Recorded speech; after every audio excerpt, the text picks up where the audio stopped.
Tonight in the China Seas, in Typhoon.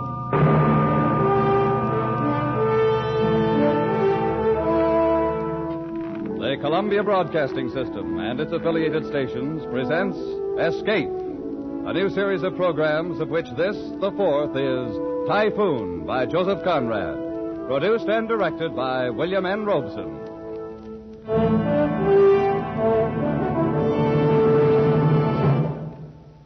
Of all the great authors who wrote of the sea, none so captured the wonder and the horror of it as did Joseph Conrad. Tonight, we escape to the China Seas in his great story, Typhoon, told in the words of a certain Mr. Jukes, chief mate of the China coast steamer Nan Shan, a young man of very remarkable perceptions.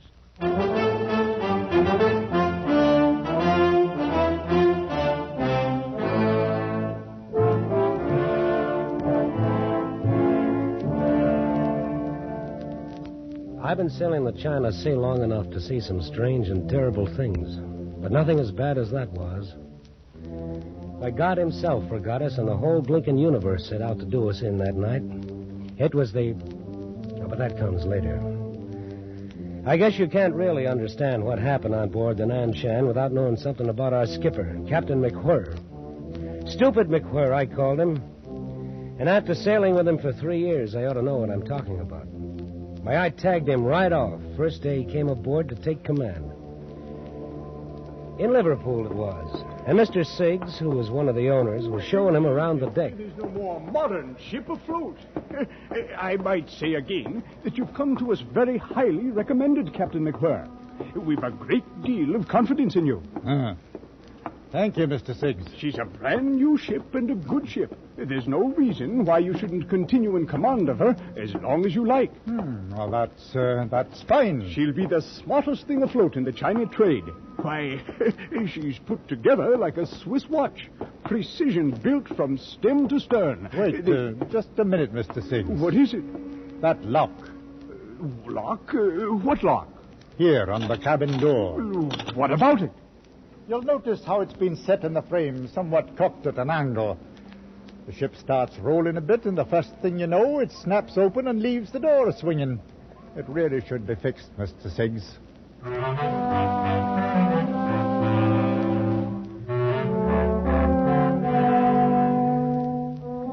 That's Captain McWhirr, the best berth he'd ever had. New command, a brand new ship. But instead of pinching himself to see if he's awake, he complains about a lock on the cabin door. Yes, see what I mean? Captain McWhirr, I see what you mean. I'll have it attended to right away. I think you'll do all right. Thank you, Mr. Siggs.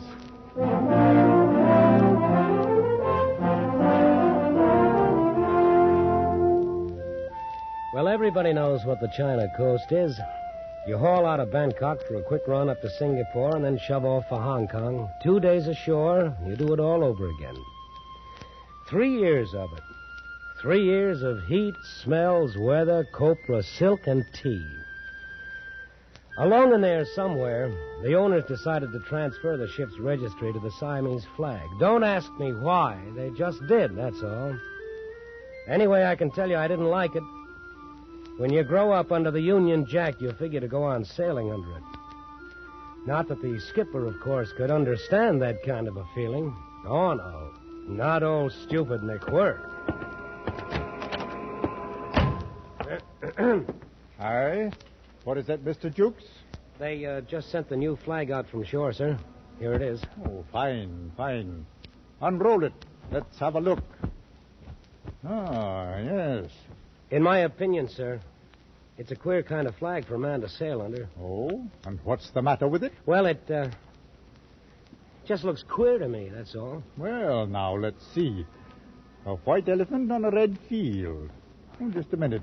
I'll look it up in the book. Here we are. Siam. White elephant on a field of bright red. Length exactly twice the breadth. So. Well, there's nothing wrong with this flag, Mr. Jukes. Oh, isn't there? Not a thing. I hardly thought there could be. After all, these people ought to know how to make their own flag. It stands to reason. Does it now? You must have it confused with some other flag, Mr. Jukes. Well, all I can say is... Of course, you'll have to take care the seamen don't hoist the elephant upside down. That is, before they're quite used to it. I presume it might be taken for a signal of distress.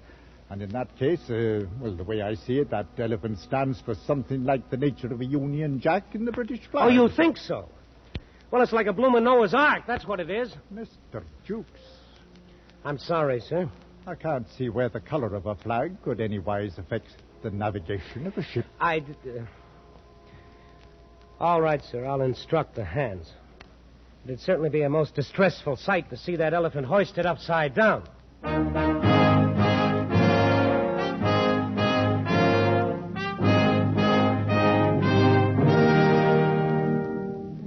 Well, that was Captain McWhirr. Couldn't get a thing through his head if you drew him a picture. And that's the skipper we had to sail under on the maddest, wildest trip that any coaster ever took. We were loading out in Singapore. Half the cargo had already come aboard. The sun was blazing, and the smoke from our stacks hung over the decks like a blanket. The Nanshan's winches puffed away aft, and cargo chains creaked and clattered across the coamings. I was in the waist supervising the loading when Mr. Rout, the chief engineer, came up. Hey there, Jukes. What's going on down there on the dock? Looks like a bloomin' army. Oh, I don't know, Mr. Rout. Must be a mob of coolies on the move. Here comes the captain. Could be some of his doing. Mr. Jukes. Aye, sir. Keep the forward tween deck clear of cargo. There'll be 200 coolies coming aboard, and we'll plan to bank them down there. Good Lord, where are they bound? Foochow. We'll have to put in there this trip. Yeah, but we're not fixed to handle passengers, sir. Oh, they'll bring supplies aboard with them. Every man's got a camphor wood chest, so you'll have to nail deck battens down there to keep them from sliding. Yes, sir, I'll see to it. They've all been working on a plantation north somewhere. 2-year contract. They're dying to get home. It wouldn't have been quite right to turn them down. You may as well start them coming aboard, Mr. Jukes. All right, sir. Ollie number 1, boy, Ollie same. Listen, you savvy, huh? Ollie fellow, catch him here. Topside, catch him step, bottom side. Ollie time, chop, chop. Single file now. One fellow, one time, all the time. What do you suppose they carry in those boxes? Oh, I suppose they're personal belongings, Mr. Jukes. And, of course, they're 2 years' pay in silver dollars. Well, they're as vicious a looking bunch of murderers as I've ever seen. Murderers? Oh, come now, Mr. Jukes. 1 or 2 of them, maybe. But in the main, I'd say they're honest workmen.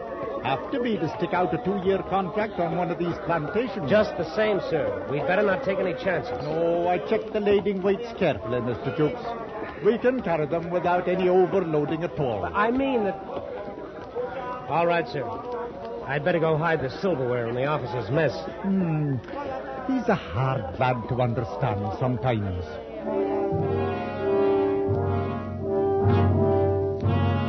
I could say I had a premonition right then, and I wouldn't be lying.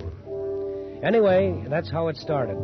At the hottest time of the year, 200 half-civilized coolies aboard, a captain with no more imagination than you could stick in your ear, we steamed out from Singapore and laid a course for the port of Foochow.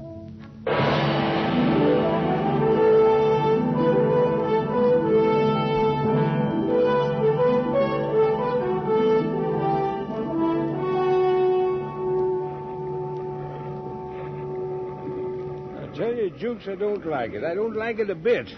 Well, what don't you like about it, Mr. Rowe? Well, the looks of things. Something ominous about it.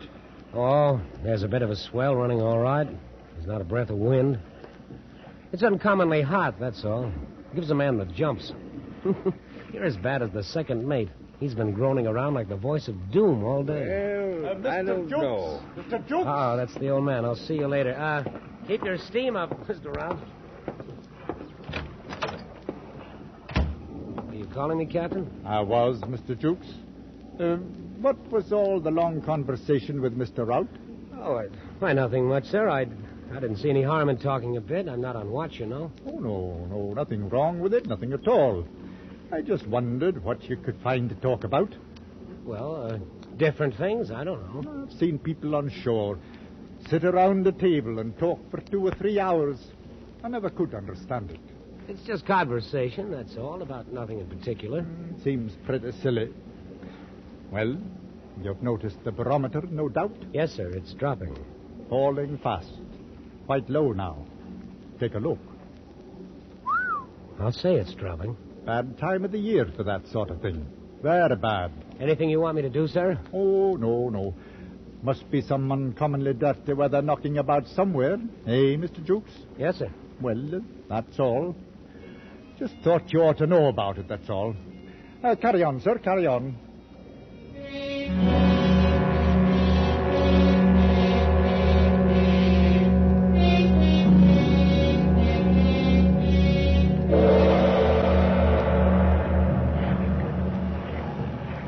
Whoa, there's a heavy one, all right, mate. Them coolies must be having a time of it down below. Lucky for them, the old girl rolls easier than any ship I've ever seen. You just wait. Oh, you think we may be in for it, huh? Oh, no. I don't think anything. You're not going to make a fool out of me that way, Mr. Jukes. I didn't say a word. What's the matter with you, Second? Why shouldn't you say what you think if you're a mind to? Oh, no, you don't catch me. Whoa, there's another one. That's pretty rough. Now, whatever is about, we're steaming right into it. Ha! You just try telling the old man that. And why shouldn't I? Matter of fact, I think I'll ask him about this cross swell. It's getting worse all the time. I've known skippers to break some right good men for saying a whole lot less. Captain McWhirr. Yes, Mr. Jukes. What is it? The swell is getting a good deal worse, sir. Yes, I noticed that in here. Anything wrong?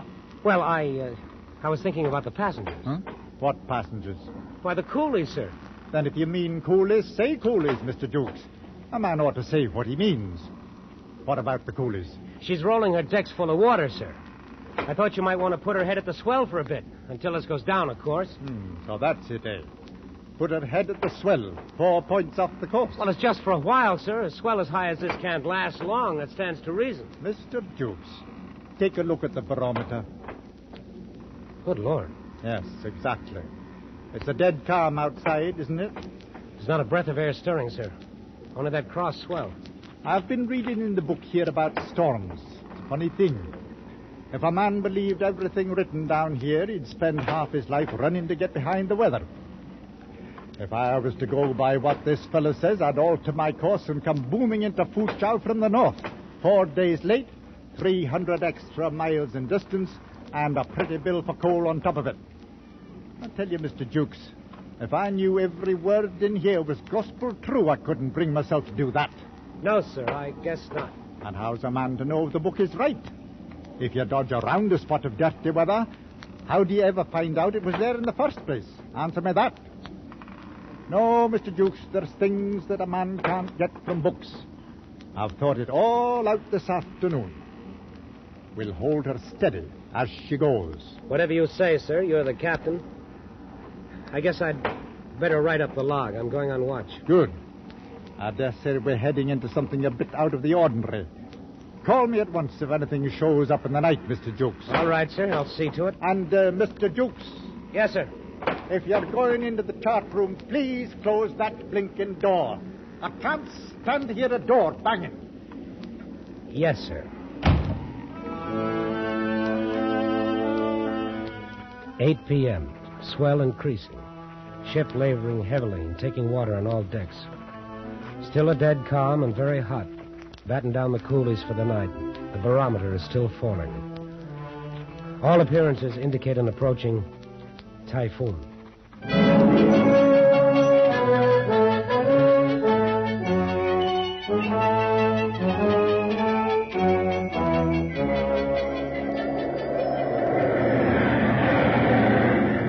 All right, Haggard, hold her steady as she goes. That's all we can do. Aye, sir. I'll sure try to. Well, do the best you can. Aye, aye, sir. Mr. Jukes. Mr. Jukes. Aye, Captain, I'm coming. Stand by. Over here, Mr. Jukes. Starboard bridge rail. Right, sir. Coming over. Mr. Jukes, why didn't you call me? Oh, there was no warning, sir. It is all of a sudden about 5 minutes ago. Blasted right out of a dead calm. The book was right in some parts, anyhow. How's it go in the wheelhouse? Haggard is... Look out, sir. Hang on. What about Hackett? He's on the wheel. Second is putting up shutters. The window glass will go if she starts breaking any higher. Oh, she'll break higher, Mr. Jukes. Much higher. It's a happy thought. You haven't altered her course? No, sir. Heading straight at the wind. Good.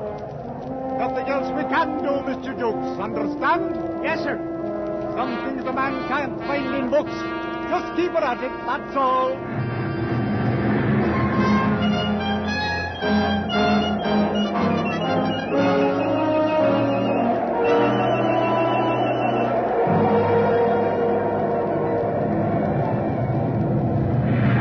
Captain, our boats are starting to break away. That's all right. But the boats, sir, two of them are gone now. It can't be helped, Mr. Jukes. Hammering through a mess like this, you're bound to leave something behind. Stands to reason. Hold hard.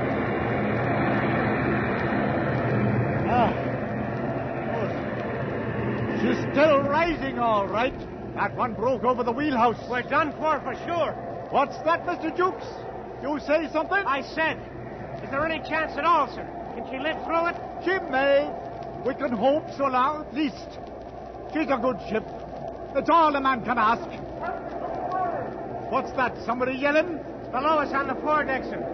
Up here, starboard bridge. Man shouldn't be on that deck unless he has to. It's a bit dangerous. You there, sir? Over here. What's the trouble, bosun? Them Chinese, sir. Wait, hang on. The Chinese. What about them? They've all fetched away, sir. One big lump. It's horrible. Yeah, now what do you mean, fetched away? Rolling around in the hold in one big lump. Screaming like bloomin' maniacs, sir. All adrift. Mr. Jukes? Yes, sir. I can't make head nor tail of this. I guess you'd better go below and see to it. Put things in order. Well, what shall I do, sir? I can't tell you up here. Find out what's wrong. Straighten it out, that's all. That's all. Take the bosun with you. I'm going to try for the wheelhouse. All right, sir. Come on, bosun. Aye, sir. Just straighten it out, that's all. Well, how's the wheel stand, Haggard? As steady as she goes, sir. You realize, of course, we've hit a typhoon. Aye, sir. Sorry I can't give you relief. Can you manage a while longer? I'll hold her to the course, sir, as long as there's a ship beneath her. Sir, that won't be long. Oh, anything wrong, second? Wrong. We're all as good as dead men. That's what's wrong. Oh, no, I wouldn't say that. She's still afloat. Ha! And we've got it lucky here on deck. Plenty of chance to see what's coming before it hits us. A man always feels better when he can see what's coming. But it's a different story down below there. Not having knowledge of what's going on. Not knowing if we're afloat or sinking. Now there's the lads that's got it tough. The ones down there in the engine room.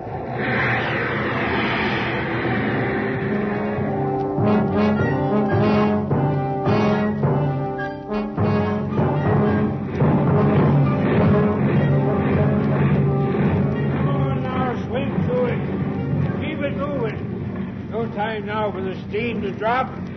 Here, ride that throttle, Field. And let her rip her shaft out when she breaks clear of those swells. Hello, Bridge. Hello, Bridge. Confounded, why don't they answer the speaking tube? Can't tell if they're dead or alive up there. Hello. Hello. Yes, Mr. Rout? Captain, how is it on deck? Bad enough.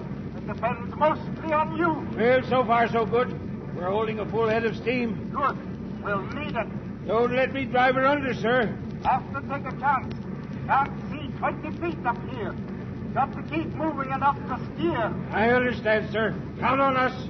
Getting smashed about a good deal, but doing fairly well. As long as the wheelhouse stands. Wait, hold on. Hello. Hello. Is that the captain, Mr. Rout? I've got to talk to him right away. Wait a minute, Jukes. Something's happened up there.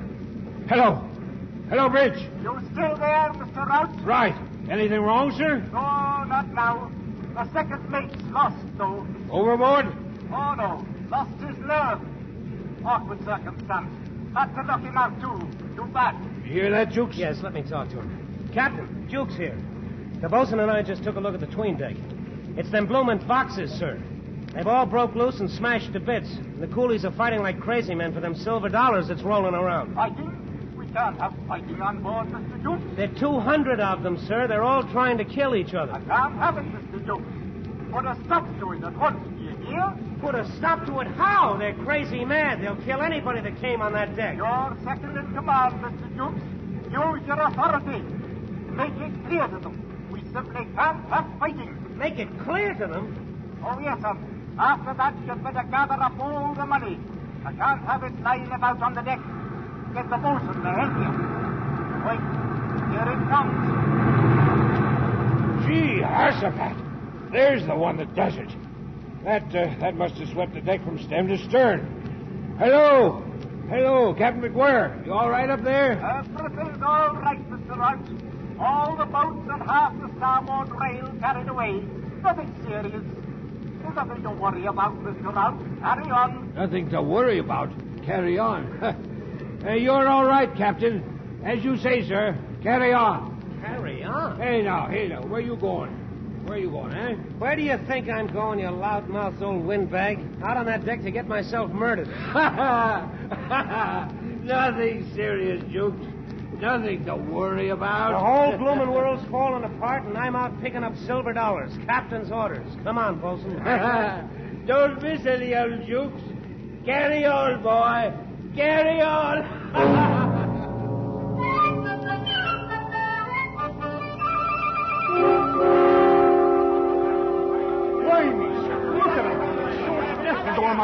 No help for it. Our gallant skipper says to stop the fighting. Use our authority. All right, then, quiet down. Come on, Bosun. Aye, sir. Stow it there, you fools. Cut it out now, do you hear me? Authority, huh? They're clean out of their heads. We gotta drive them to the bulkhead. Back up now. Hey, none of that. Stay to it, Bosun. We gotta show them what for. Nothing else to do. Back up there. Captain's orders, you know. Follow me, Bosun. I do, sir. Don't. I was just thinking, sir. Yeah, what about it? Back there. No fighting allowed. Skipper's orders. I was just thinking. Oh, you don't. Thinking, what if me old lady could see me now? She'd say, oh, you jolly sailor lad. Keep over there. Jam him up, Bosun, into the bulkhead.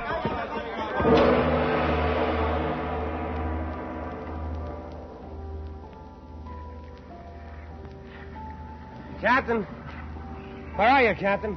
Over here, Mr. Jukes. You got everything cleared up down below? Oh, yes. We took care of everything, sir. I thought you would. The wind fell all at once, stopped cold. It's been like this for 10 minutes now. If you think it was an easy job to bring that mob under control. Oh, the coolies? Oh, I dare say it wasn't. Had to do what's fair by them, though. Mr. Jukes, that barometer in there stands at the lowest point I've ever seen a glass in my life. You mean there'll be more of it? The worst yet, according to the book. It'll break sudden now. Any minute. A puff or two of wind, and then it hits. She's taken a horrible beating, sir. She has indeed. And she's in for a worse one.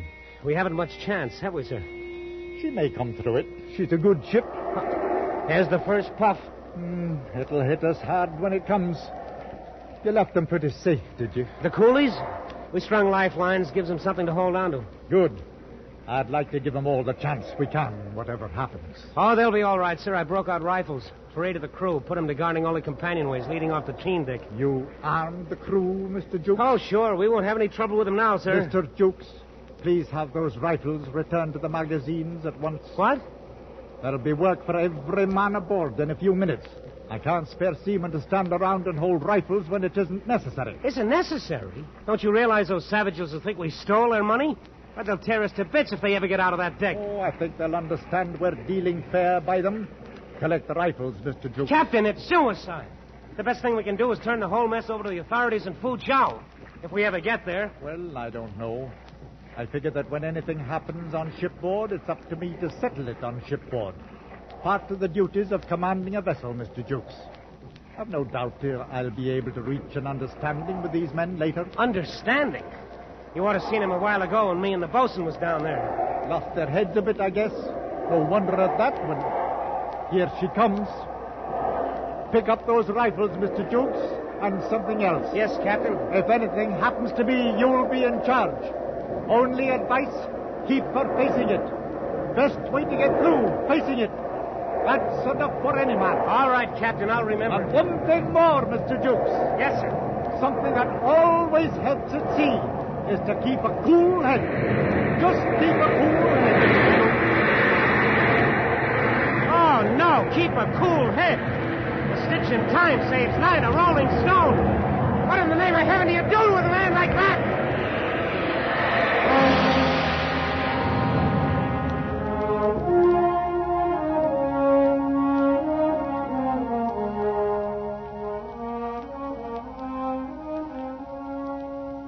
There was a clear blue sky and bright sunshine the morning we steamed into Foochow Harbor. Mr. Rout was leaning on a hatch combing, smoking a pipe. The bosun lounged on the foredeck, waiting to pick up a line from the wharf. And the captain? Well, he was engaged in the most unusual occupation. Keep moving. He was sitting at a table on the foredeck, handing out silver dollars to them blinking coolies. All divided up even, the same amount to each one. Craziest thing you ever heard of in your life. You see, the way the captain figured it, since those blighters had all worked for 2 years at the same rate of pay, then their savings ought to all be about equal. As you can see, of course, it wasn't necessarily true by any means, wasn't even legal. But you couldn't tell him anything. Well, that's that. Mr. Jukes. Yes, sir. Coming, Captain. Well, Mr. Jukes, I've disposed of our little collection of silver dollars. Ah, that's great. Only wait till those boys get ashore and file claims against us. Oh, no, they won't do that. As a matter of fact, they were quite pleased at having it arranged that way. Figured it might avoid a lot of arguments later. They sent a spokesman to thank me. Well, I'll be... Mr. Jukes, you may as well give all the hands 6 hours leave before we start working the cargo. Whatever you say, Captain. Oh, yes, and before the carpenter leaves, I wish you'd have him fix the lock on that port cabin door. What? That seems to have got broken somehow. During the storm, I suppose. I can't stand to hear a door banging, Mr. Jukes. Aye, sir. I don't suppose it matters that the ship is battered from stem to stern, half her topside carried away, and smashed till she looks like a bloomin' Tinson freighter. Mr. Jukes, I don't understand you. You don't understand me, sir. Do you understand that we've come through the worst typhoon on the China Seas in 20 years? We're the only ship that got through? It's true. I suppose we were a bit lucky. Lucky, sir? With 200 murdering cutthroats running loose aboard and the very heavens doing their worst? We had a job to do, and we did it. That's all, Mr. Jukes. That's the important thing. Yes, sir. That's all. That's all, he says. A job to do. A bit lucky. What can you do with a man as thick as that? But then, as I started to turn away, Captain McWhirr said something else that surprised me. With emotion wrung from the very bottom of his soul, he uttered words I never thought I'd hear coming from so stupid a man. But I'm glad we brought her through, Mr. Jukes. Truly I am. She's a good ship, Mr. Jukes. A good ship. I should have hated to lose her. I should have hated to lose her.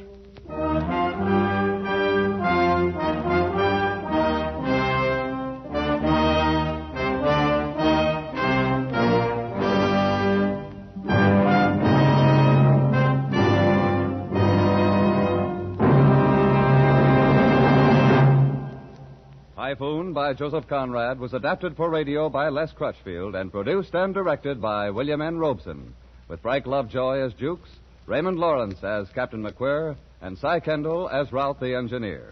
The special musical score was conceived and conducted by Cy Feuer.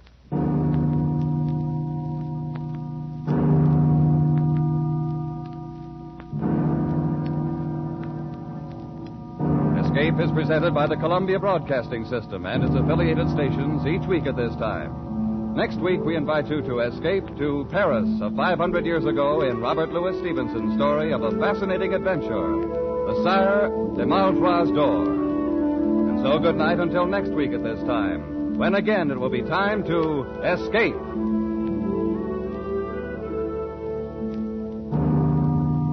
This is CBS, the Columbia Broadcasting System.